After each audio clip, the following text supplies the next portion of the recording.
What's up, Starcraft fans? Last time we did II Co-Op with siege tanks, specifically the volatile infested, the apocalypse, and the liberators. This time we will do Fenix network administrator with Kaldalis and Legionnaires. I will go with network administrator so that the champion is stronger, specifically Kaldi. We will use offline energy regeneration so that Fenix has more power when he pushes with a spinny Praetor suit. We will go with champion AI attack speed so that Kaldi can whack more, and 1 point in starting supply and the rest on current boost efficiency so that we churn out more of them Kaldis and don't get supply blocked. So we're once again on Oblivion Express, where we will have to destroy trains before they escape. Let's begin. Once again, we are on the Maguro map so that we can select the enemy compositions, which will be classic ground Zerg. Fenix kind of plays pretty much the same as how he does in my regular videos of Fenix. I put down a pylon at around 15 supply. You can see the extra mastery kicked me at the 17 supply. That will allow me to just keep chrono boosting out these workers. You can see the chrono here continuously speeding up the process at which I produce workers. And the 17 supply start will allow me to just churn them out without having to fear about getting supply blocked, which is amazing. Supply block, of course, for those who are not familiar, is when you're unable to produce out of your queue, meaning units are stuck in the queue not being produced. Effectively, you have stuff, you have stuff queued up in production structures and they are not working, which effectively means you are not only floating minerals and your production is also idle, but you can't even use those minerals that you're floating because they're in a queue. That's why queuing 5 workers or 5 units or workers at a time is bad, because you're not actually making use of those minerals. You're not actually spending them, you're just queuing them up. So you're not actually building at that time. That's why being supply blocked is bad. But yes, with the extra supply start, I have not yet been supply blocked, which is pretty good. That's pretty nice. So you can see I've switched over the chrono boost to this gateway where I'm producing a Legionnaire. The second prestige of Fenix allows me to have these Legionnaires produced for cheaper because the stats of these zealots, these Legionnaires, are half as good as they otherwise would be. Making another pylon, so again I don't get supply blocked. And now that I have unlocked Kaldalis, you can see him just going crazy, berserk really, on these rocks and making them go down pretty fast, I would say. Start the splash upgrade. This upgrade from the Twilight Council will allow Kaldalis specifically to have splash damage on his melee attacks. That will allow him to just cleave through swaths of enemies with ease, as long as they are low health units. Even high health units will go down pretty fast as long as they don't destroy Kaldalis first. So all Aemon really has to do is stand in place and let Kaldalis simply wash through them like a hot knife through butter. Or should I say, like 4 hot knives through butter. Because, you know, two on the right arm, 2 on the left arm. Yes, that's exactly what it is. So, I'm just gonna churn out more of these Legionnaires because how Network Administrator works is that it will boost your Tactical Data Web. Tactical Data Web is the level 15 upgrade that you get from for the champions. Basically what that means is anytime you click on this Purifier Conclave, you can see a number here on the champion. Right now I have 3 on Kaldalis. That means I have Kaldalis with 3 Legionnaires powering him up. And though the number of Legionnaires is not as impactful, it does factor in your supply. The supply count of your champions is what will buff them. So you can buff your with Tactical Data Web, you can buff your champions for up to 20 supply, and the buff will allow them to just have a stronger attack or special ability. can see how quickly Fenix and Kaldalis, the tag team, just chew through these enemies. You can see even the Dude Lord feeding them kills by just throwing Dude Links at them. Just throwing meat. Just literally throwing meat at the grinder.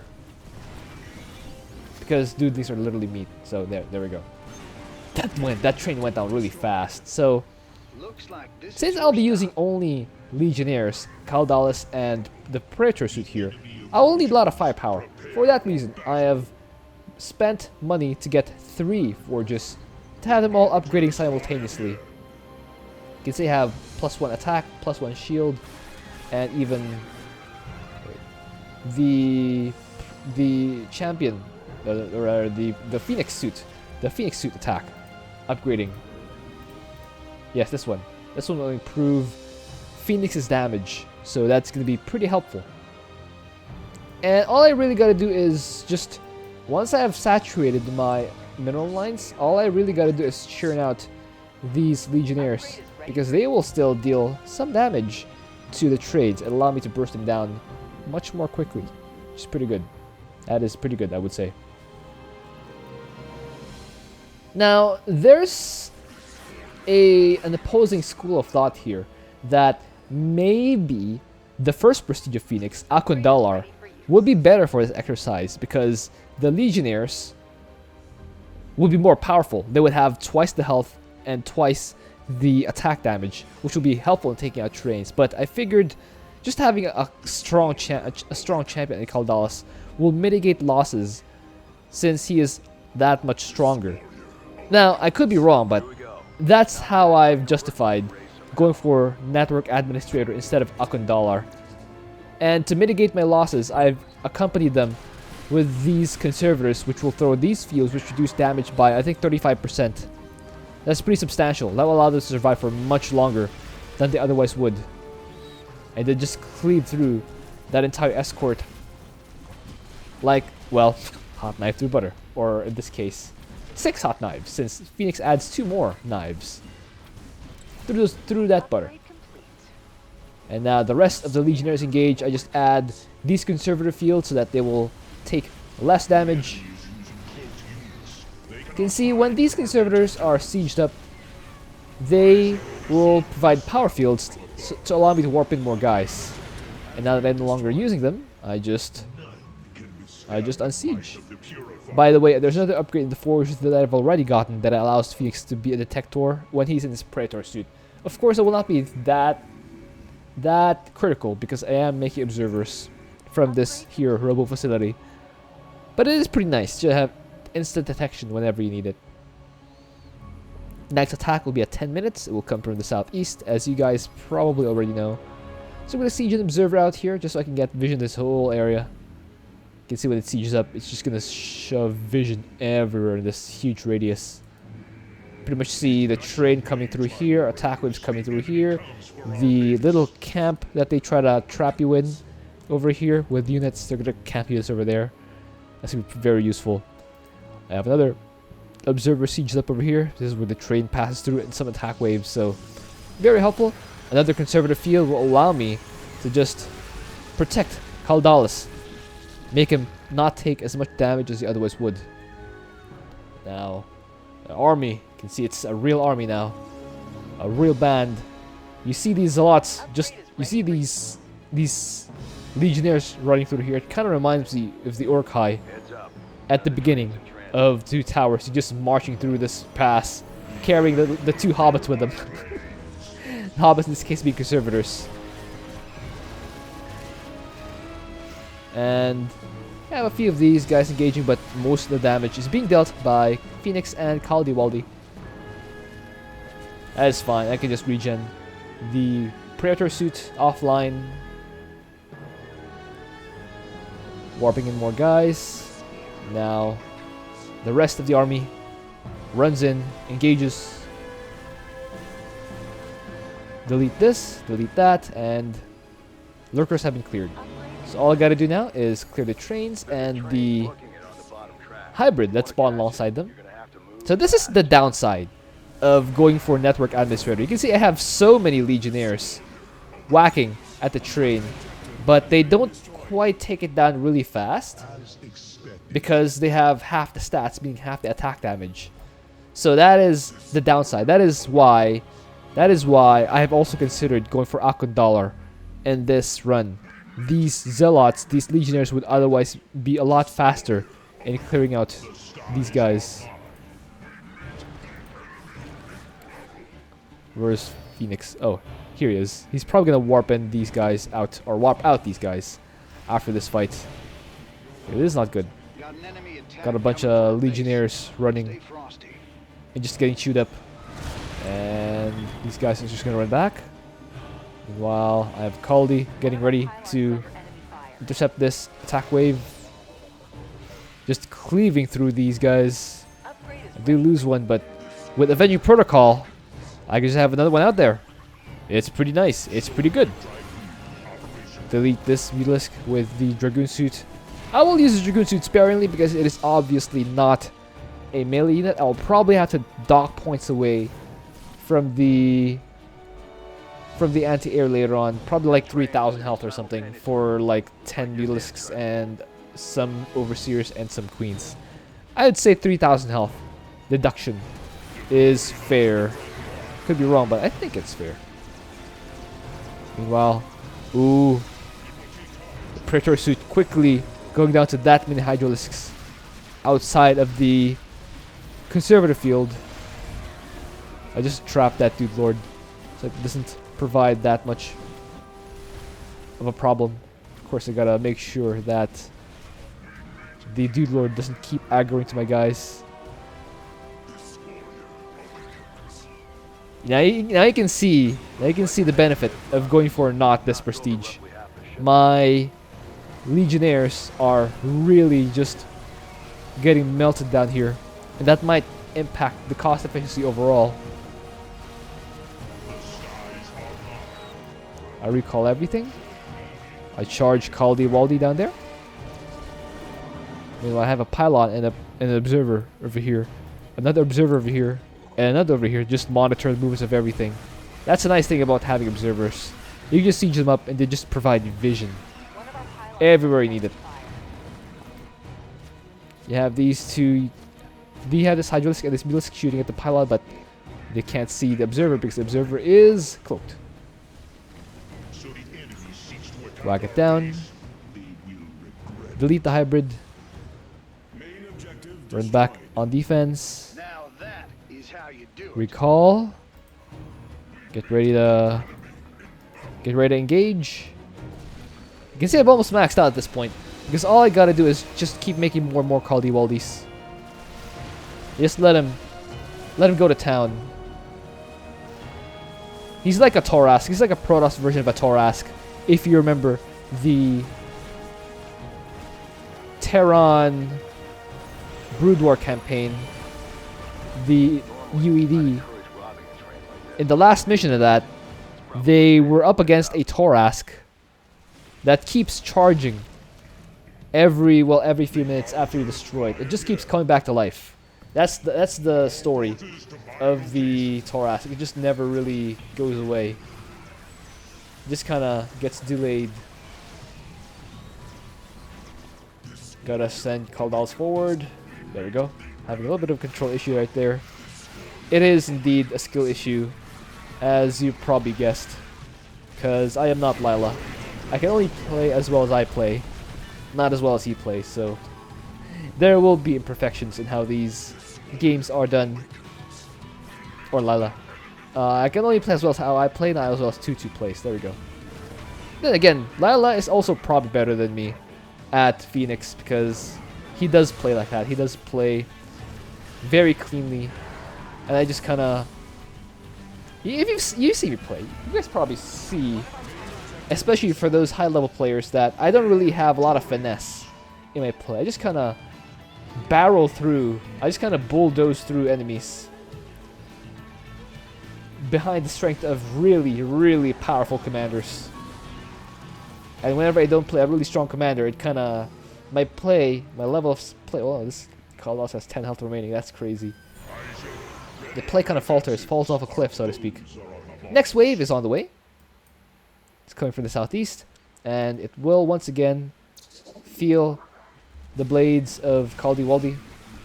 Well, not this version. This is probably gonna go. No, not really. They will feel this one. I mean, they will take it down, but the next one's ready to go. So I just throw in the next guy to have him have a faster engage, and then the next guy. Turns out the next guy isn't even needed. Just that bit of extra head start will allow Kaldi to just close in the distance quickly enough that he will be able to finish off that wave. Recall the guys. Just let him engage. And I gotta... Oh, these guys are kind of just throwing themselves away. It's probably not an ideal Fenix run, all things considered. I probably could have done this better, but you know, what can you do? What can you do? So I use the Dragoon suit. A bit of could be a controversial move later on, but I use the Dragoon suit on the train because I really need to get back on this second train and prevent it from escaping. Again, we'll take away damage from the melee units, but I kind of need to, so I can just regroup more quickly. And warp in here. Throw down those conservator fields to protect my zealots or my legionnaires as they engage the train. You can see. You know what? Maybe I should have gone for the first prestige. The lack of speed at which I take down these trains almost negates how quickly Kaldi can take on those huge waves. Gonna have to think it over. I think it's still slightly better overall that I have a really powerful Kaldi, because that just allows me to clean through these waves much more quickly. I don't have to engage this huge scary wave with my regular sentinels, because Kaldi can clean them up so well that I don't need to throw in a lot of them. Maybe like two or three of these legionnaires, not like a dozen or so. And I think that's still overall more efficient than just having stronger legionnaires, but just barely. It's kind of close, I think. In my opinion, it's kind of close. But ultimately, having one guy able to just shoot through these enemies is such a huge boost. Look at that. Look at Kaldi go. Look at this angry guy go. Angry Zealot. Just cleans entire... Look at that. He's actually a meat grinder. My goodness. Look at this. Look at this crazy person go. Look at how fast he whacks down the train. It has been more frantic because my legionnaires are weaker, but that's a trade-off, and I think I will take that trade-off again, but just barely. Like, if I had to play this 10 times, I would play this prestige probably 6 times, and Akundalar 1 time, something like that. Well, as you can see, it was pretty effective still. Hope you enjoyed that. Thank you for watching. If you have an idea what else I can do, please leave that in the comment. Damage-wise, I pretty much used only melee units. So I'm gonna add the entire 256, 572. Why is this in bold? And I'll just subtract, like I said earlier, about 3,000 health off of Overseer's, Mutalisk's, Queens. I think that's about fair. That's pretty good. Just copy the formatting. Yeah, that's pretty good. All right, now for the total cost. We have... Well, we produced 117 sentinels. My goodness. Multiply that by, I think, 80 each. I think it costs about 80 each with the prestige, and that really justifies the use of... I think that's one of the kickers. That cost savings. Usually they cost 160 minerals, and with the network administrator prestige they cost 80. And look at that. Look how much I saved. off of using this prestige. Look at that cost efficiency. I mean, it's not Abathur level because Abathur is just absurdly efficient. But, you know, it's still pretty good. Okay, so you guys can not push Fenix to number 1 because Zagara is just so insane. Zagara's melee is just so insane. You just push through everything. Everything Zagara has is melee. Scourge are melee. Banelings are melee. Aberrations are melee. Banelings are melee. Everything's melee. Except the hero. But you can just remove that by prestige. You can't push... You guys can't push Fenix to number 1. You can probably push him to number 2. Depending on how these guys go. I haven't posted these videos. These videos are not yet live. I'm just recording this early because I'll be away for 3 weeks later this year. So I gotta push my videos out early. So anyway, yeah, also decide if I should count the cost for siege tanks. Oh yeah, I have counted them here. Yeah, I do have them counted here. They'll be much more efficient. Actually, they're bordering on number 1 if I don't count the siege tank damage itself or the siege tank cost itself. Yeah, even before the vote, they need like 8% or something. Just bear it. 10%. There we go. 10% vote will put Stukov over Zagara. That's why I think we gotta factor in. It's arbitrary, yes, but yes, it's arbitrary, but you know, it's my video, so let me do what I want. All right, I'll see you guys next time.